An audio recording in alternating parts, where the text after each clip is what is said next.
Hey, Richard Beach here from SonicState.com. I'm at NAMM 2015, Thursday at the Gibson room. I'm with Jim, Master Luthier at Gibson USA, which is a pretty great job title to have, if I may say so myself. And we're going to talk through the new models for 2015 to start with. What are some of the features that are common to all of the models for 2015? This year we incorporate the G-Force tuning system. It's the latest generation of our automated tuning system. The bottom line is it's faster and more accurate and quicker and easier to use than ever before. We've doubled the alternate tunings supplied with the system, and we doubled the capability for the user to create and save their own tunings. Okay. So now that adds up to 36 possible tunings with it, and it's like I said, very simple. It's a great tool for learning alternative tunings. Maybe there's open tunings that you're interested in, but you haven't tried, and you don't want to dedicate a guitar to it. Few presses of the buttons and you can have it and use it as a great learning tool. And it really is easy to use, isn't it? It is. You just press the button. If you're simply refreshing the tuning, you just press the button, it turns red, and then you just strum it, and it works. There's a piezo sensor in the back of the peg head sensing the vibration. So that's how it works. It's not anything electronic other than, the processor sensing the vibration of the peg head. You just strum the strings, and when they're green, they're in tune. When they're red, they're asking you to pluck that particular string again. And then when all of them are in tune, the whole system shuts down, so you don't have to worry about turning it on and off. So there we're in tune. I'll never get tired of seeing those tuning pegs twist robotically, automatically. It really is amazing when you first see them. It's just mesmerizing, it's cool. At the same time, you can still use them as regular tuners. So if your battery would wear out or something would happen, you can still use it as regular tuners. And they have a 40-to-1 gear ratio, so it's a very precise tuner. And then it runs off a lithium-ion rechargeable battery, and it goes to full charge in 2 hours. And conservatively, if you're just refreshing your tuning between songs, maybe 200 tunings. If you're working it very hard, going from one open tuning to the next, where everything's working hard, and doing a lot of step jumps, then maybe 80 to 100. So it's still very, very long battery life, and very accurate. I guess the main thing is that it kind of lessens the need to have multiple guitars lined up on the side of the stage for separate tunings. Obviously, some people will have separate guitars for different sounds, but that's kind of the main thing for me anyway. I think it's useful in that respect. Yeah, it minimizes the variety of guitars you have to carry with you. And then, because a lot of players do get particularly attached to one guitar they spend a lot of time with. So now your tunings, you can carry it with that guitar. So it's great in that respect. And if we flip this guy around, we were just chatting about the nut as well, this is a really cool idea. Yeah, it's an adjustable 0-fret nut. So if you see, it has 2 hex screws on it. They're 50 thousandths hex screws, so it's a very common size. And you can simply raise and lower that nut assembly just by turning that hex screw. Some players, want to have that nut adjusted as low as they can, so it's easier to play and more in tune, in the open positions when you're playing chords. And it'll be more accurate that way. If you want to play slide, or you just like it higher, you simply raise it up. And the user can do that. You don't have to take it to attack. And, you can't do anything wrong. It's just a few twists of a screw. I was going to say, it's much safer than playing around with your truss rod, I guess, when you're trying to get the action right. Right. Users can adjust their truss rod, but there is a point to where you can do it too tight and possibly, cause damage to the instrument. With this, you really can't. It's just too low or too high, and you can just adjust it until you need it to be. And this is now available on all 2015 models. All 2015 models. As standard? Standard equipment on all 2015 Gibson USA guitars. Okay, brilliant. We have a wall of SGs here as well, which is looking quite inviting right now. Is there anything in particular here you want to show us? Here we can just do like a brief overview. We have the Derek Trucks SG, the SG Standard, and the SG Special. So the Derek Trucks SG doesn't have the new features since it's a signature model. It has the standard nut and vintage appointments that Derek likes. Vintage neck shape, neck joint, like the classic old SGs. Has the mustache spacer at the end of the fingerboard. And unique to Derek's model is the faux lyre tailpiece. So it has the look of the lyre tailpiece, but he likes the stability of the stop bar. And another interesting thing is it kind of adds some weight to the body and gives it a certain balance characteristic that's kind of cool. And I think that's part of the appeal that he likes about it. So great looks and great feel because of that. Next, we have our SG Standard, and again, this has some of the new features like the G-Force automated tuning system, the adjustable zero fret nut, and wider fingerboard. And we're also using genuine mother of pearl trapezoid inlays in the SG, as well as the standard vintage pickup spacing and other appointments. We have a new adjustable hex screw adjustment on our Tune-O-Matic, so you can use a 2.5 millimeter hex screw to fine tune it, which just, we thought about it, and you can still use your thumb wheels to adjust it, but we figured, you know, adding that hex adjustment makes things easier. It gives you that option.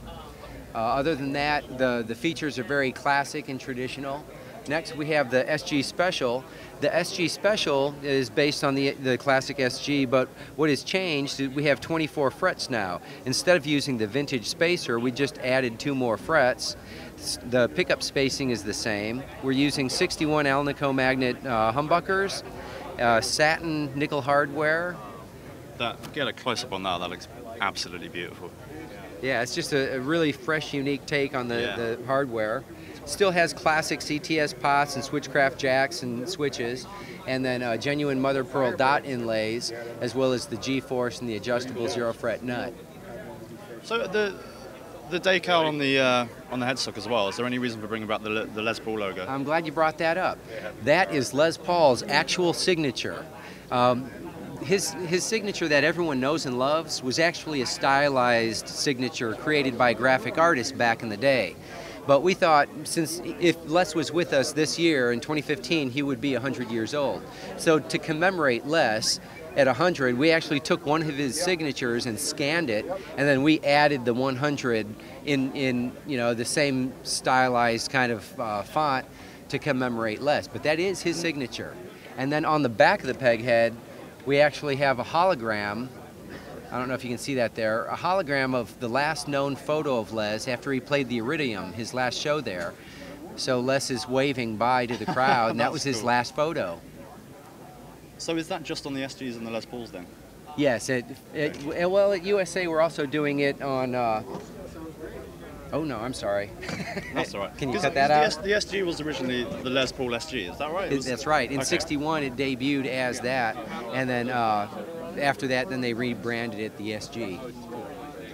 Well, I don't know if you got the hologram very well on the camera there, but that really is cool. Les's face waving at us. So, while we're in Gibson heaven, anything else? We can go to the Les Pauls here. Starting at the top of the line, we have the Les Paul Supreme. Last year we added the bound F holes, and it's fully chambered, has a 4A figured top, a 3A figured back, and mahogany core. It's fully chambered, has a rich light fingerboard with genuine mother of pearl crown inlays, and then locking tulip button Grover tuners, and then the adjustable zero fret nut. The mini humbucker is a new design that I did last year. I wanted to balance out the mini and the humbucker. For the humbucker, we went with the 492, which is a variation of our classic, 57 style humbucker, but it's a lower output, and that was last used in one of Chet's guitars. So we wanted to make this more jazz centered. Okay. So we paired that pickup with this newly designed mini humbucker that plugs into the end of the fretboard, so it's floating, and we just took it to more of a jazz centered instrument. And other than bringing something out that is, absolutely top of the range guitar, was there any particular reasoning behind doing a hollow body Les Paul? Is that specific for that jazz market? Well, initially it was just to offer a different tonality, and it started out as chambering. But we found out over the years that most of the players who were buying it and who were really big fans of it tended to be more jazz-centered. Okay. So that's why we added the bound F holes, and then we initially had the 2 humbuckers, but we went with the floating mini humbucker, just to kind of take it a little more suitable for the jazz player. Sure. It's kind of the old phrasing, like, the Cadillac of guitars, like back in the day where Gretsch were kind of marketing themselves as I think they were, the Cadillac of guitars back in the day when they were bringing the White Falcon out, and it was a really posh-looking, kind of sexy, beautiful guitar. This, to me, is, like a modern version of that. You could say it's the Cadillac of our guitar line. Yeah. But I like to say it's the Les Paul of our guitar line, because the Les Paul is our Cadillac. Yeah, sure. So I like to use that one. The Les Paul of Les Pauls. The Les Paul of Les Pauls. It's our ultimate Les Paul. Also striking mother of pearl inserts on the metal barrel knobs, or metal skirted knobs. Titanium bridge saddles. So it has a lot of great features, and it's still very elegant and simple in its own way. It's an elegant, sexy guitar. It really is. Okay, cool. Let's move on down here as well. Okay, next we have our Les Paul Standard model guitars. We have this Les Paul Standard available in a premium version, which has quilted maple tops and a little bit more flash in abalone inlays on the fingerboard, abalone trapezoid, and genuine abalone inserts on the metal skirted knobs. Another new feature, starting with the Les Paul Standards, and it goes with all our humbucker-equipped Les Paul models, is the new removable pickguard. So you can just unplug the pickguard. You can see there's the little slots in the mounting rings. Yeah, that's right here. Right there. Now the player has his choice. Some players, we've had a lot of... This is an endless debate. Oh, endless debate. Forums. Whether we should put a pickguard on a Les Paul or not. Some players think that if it doesn't have a pickguard, it's not a classic Les Paul. Yeah. And some people think, well, why would you cover up that beautiful figure in the top with a pickguard? Yeah. And then other people say, well, I'm missing the pickguard and I use it as a finger rest. And an interesting side note to that is back in the day, that's what it was called. It was called a finger rest. It wasn't called a pickguard. And so, with the arch top guitars, which was a Gibson innovation, that's kind of how it developed. It's not like players, on an arch top were actually scratching the finish right there. It was so you could rest your finger. Wow. So a lot of people, have the feel aspect. So it's aesthetics as well as feel. So that's a great solution, and it solves the argument. They're both right. You can have it either way. There you go. Then we have our Les Paul Standard model in the 4A flame maple top. We have chrome hardware on both of the Les Pauls. We've taken our hardware and we've kind of differentiated it across the line. So the top, in the Supreme we have gold, and then we go to chrome hardware on the standards, and then the traditionals we start going to nickel hardware. When you plate something, you start out with copper, and then you go to nickel, and then you go to chrome. So it's a three-layer process for chrome, and it's a two-layer for nickel, so that's why we did that. Otherwise, electronically, the Les Paul Standard has the same 4-push-pull arrangement that we've had for the past few years. So you have coil taps, phase, and a pure bypass, so you can route your bridge pickup straight to the jack, which allows you to do presets, and it's a very useful feature. We also have titanium bridge saddles, which add more sustain and harmonics to your notes, as well as the 2.5mm hex adjustment on the bridge. Other than that, we have the genuine mother of pearl trapezoid fingerboard inlays, which for us is a first. Back in the day we used celluloid for the trapezoid inlays, and then later acrylic. But this is the first that we're actually using mother of pearl for genuine trap inlays in the Gibson USA lineup. So that's very historic. Lastly, another new feature that we have on the standard line are the new candy colors. So here, from a distance, it looks like our historic Heritage Cherry Sunburst. Very much so, yeah. But if the light hits it just right, you can see that there's a pearlescence into the finish. So the wood grain still shows through, but you have that iridescence from the pearl, and on the back, you see that sparkle, but you also see the wood grain. So it's very classic, but very fresh and new at the same time. I don't know if you can see that on camera, but I imagine under stage lights that would really come through. Very striking. And like I said, again, what's so cool is that from a distance it's classic, but you get up and it's very fresh and new. Yeah, cool. So next we have our traditional models and our classics.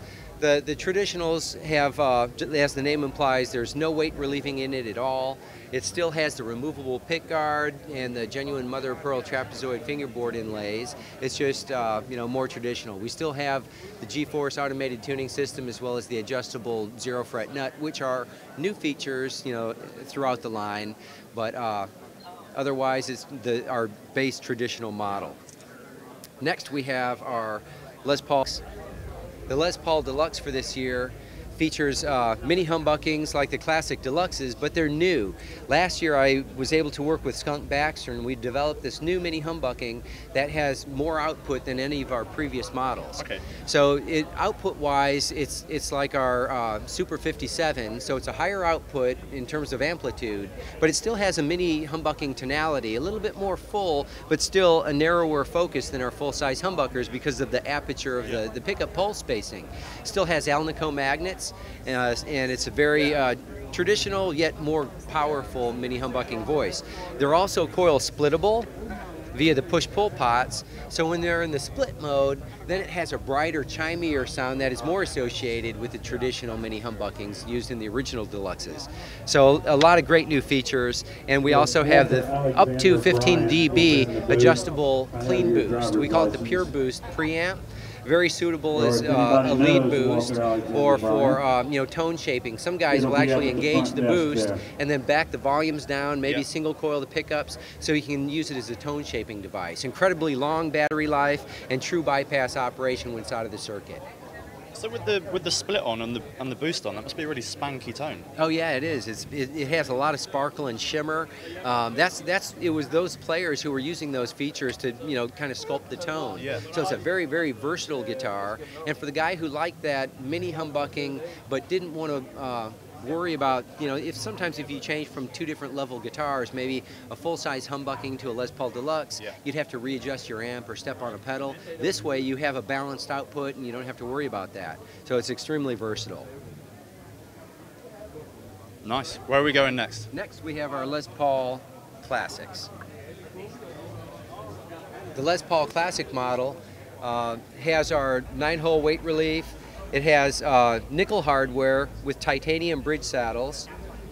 It has the Super 57 and the 57 Classic humbucking pickups with zebra open coils. So it's a little bit higher output than the covered pickups, and then the zebra is just vintage, historically striking.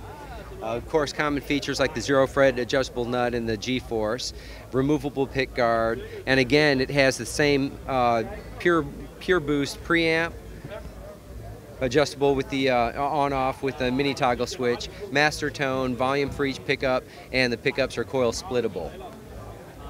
And here we've got the lightweight, thinner Les Pauls. The Les Plus. The Les Plus is kind of the darling this year. We're getting a lot of great response to it because it has the meat and potatoes of our classic Les Paul, but a thinner profile. Yeah. So it still has the same thickness top and contour, and we're making the mahogany on back a bit thinner, and we added a scarf on the back for comfort. So it's a very, very friendly feeling guitar. It still, plays and hangs like a Les Paul, sounds like a Les Paul, but just a thinner form factor. It also adds greater access up in the neck joint since it's a thinner body profile. Yeah. So it's a great take. We're having a lot of great response to that model. Again, it has nickel hardware, titanium bridge saddles, and it has a coil split utilizing a mini toggle switch. So again, 2 volumes for each pickup, and master tone control and coil split via the mini toggle switch. Removable pick guard, genuine mother of pearl trap inlays, adjustable zero fret nut, and G-force tuning system. Do you mind if I pick it up? Because I haven't actually felt how much one of them weighs yet. Wow. That really is so much lighter. Yeah. And feel the neck joint. I'll hold the guitar if you can get up in there. Ooh. You take the mic. Absolutely. Wow. It actually aids the access. I play just a standard model Les Paul, and that just feels, I imagine as well when you're sitting down and when you're playing it, tight up against your body, be a lot more comfortable to play. It is. It's very, very ergonomic in that respect. And at the same time, it's very, very familiar feeling because it still hangs and balances like a Les Paul. So that's why it's kind of the darling this year. And from the front, it looks exactly the same. There's no way you can tell, really. That's right. You can see the scarfing here. Still genuine mahogany back, mahogany neck. All the components that define a Les Paul with just a thinner form factor. Right. I think it's only a matter of time before people start dropping active pickups in and kind of hot rodding these guys for heavier music, I think. Yeah, sure.